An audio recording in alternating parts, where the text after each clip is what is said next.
Hello， 歡迎返到嚟 WCG 一周黃金新聞，我係 Athena。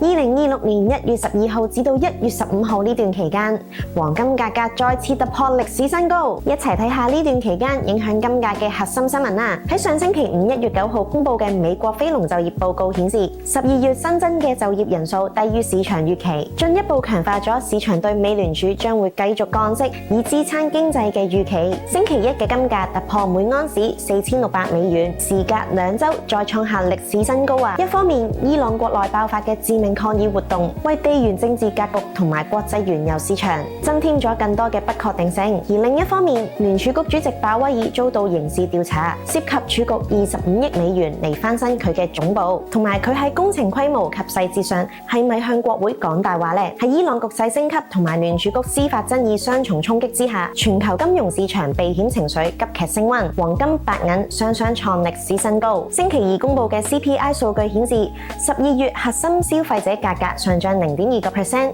同比上漲2.6%，低於預期，強化咗市場對未來降息嘅預期。市場目前預計2026年將會有大約2次嘅降息，較低嘅利率往往有利於黃金等無收益嘅資產，因為降低咗佢哋嘅機會成本。黃金價格喺星期三再次係衝擊歷史新高點4630美元。星期四亞洲交易時段，黃金價格喺連續3個交易日創下歷史新高之後下跌，因為特朗普緩和咗對伊朗動盪同鮑威爾嘅立場，降低咗黃金嘅避險需求。特朗普表示佢已經得到保證，伊朗當局將會停止殺害抗議者，並且佢相信目前冇大規模處決嘅計劃。佢嘅言論降低咗美國對抗議伊朗政府嘅示威活動立即採取軍事回應嘅可能性，減少咗支撐黃金上漲嘅地緣政治風險日價。另外，特朗普亦都表示佢冇計劃解僱鮑威爾，緩和咗投資者對美國貨幣政策獨立性嘅焦慮。黃金價格回落亦都歸因於獲利了結，價格嘅快速上漲已經將價格推至關鍵技術水平之上。即使星期四出現下跌，